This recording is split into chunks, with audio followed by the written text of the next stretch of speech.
નમસ્કાર મિત્રો આજની વિડીયોમાં વાત કરીશું દેશ અને દુનિયાના સુપરફાસ્ટ સમાચારની। સૌપ્રથમ વાત કરીએ તો પીએમ મોદીએ આ મહિલાને ચૂંટણી લડવાની ઓફર આપી। પીએમ મોદીએ વારાણસીમાં વિકાસશીલ ભારત સંકલ્પ યાત્રા સંબંધિત કાર્યક્રમમાં ભાગ લીધો હતો।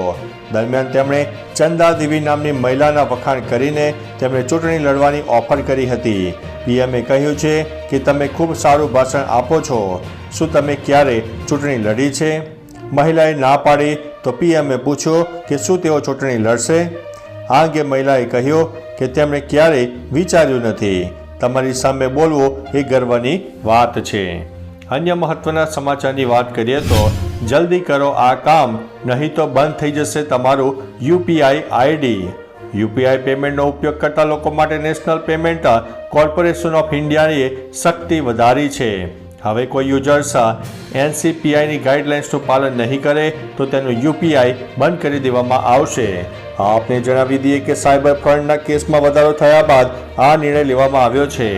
આ મુજબ જે યુપીઆઈ આઈડીમાંથી 1 વર્ષથી ટ્રાન્ઝેક્શન નહીં કરાયું હોય તે બંધ કરાશે।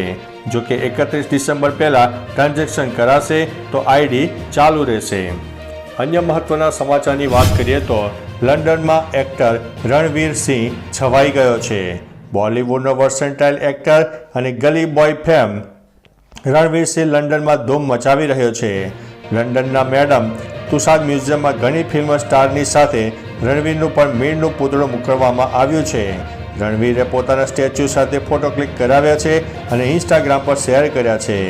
આ તસવીરોમાં રણવીર તેના સ્ટેચ્યુ સાથે એકદમ એક સરખો દેખાઈ રહ્યો છે।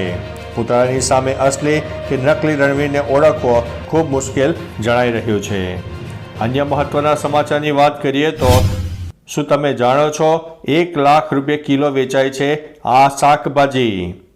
તમને એવી શાકભાજી વિશે જણાવીશું કે જેનો 1 કિલોનો ભાવ 1 લાખ રૂપિયા છે, જેનું નામ હોપ શૂટ્સ છે। તેનું વાવેતર યુરોપિયન દેશોમાં થાય છે। એક રિપોર્ટ પ્રમાણે સૌપ્રથમ ભારતમાં તેનું વાવેતર હિમાચલ પ્રદેશમાં કરાયું હતું। આ દુનિયાનું સૌથી મોંઘી શાકભાજી છે, જેનો ભાવ 80,000થી લઈને 1 લાખ રૂપિયા પ્રતિ કિલો હોય છે। આ શાકમાં ભરપૂર માત્રામાં વિટામિન્સ અને એન્ટીઓક્સિડન્ટ હોય છે, જે ઘાતક બીમારીમાં પણ લાભદાયી સાબિત થાય છે। તો ચાલો મિત્રો, ફરીથી દેશ અને દુનિયાના સુપરફાસ્ટ સમાચાર લઈને મળતા રહીશો। ત્યાં સુધી અમને રજા આપશો। નમસ્તે।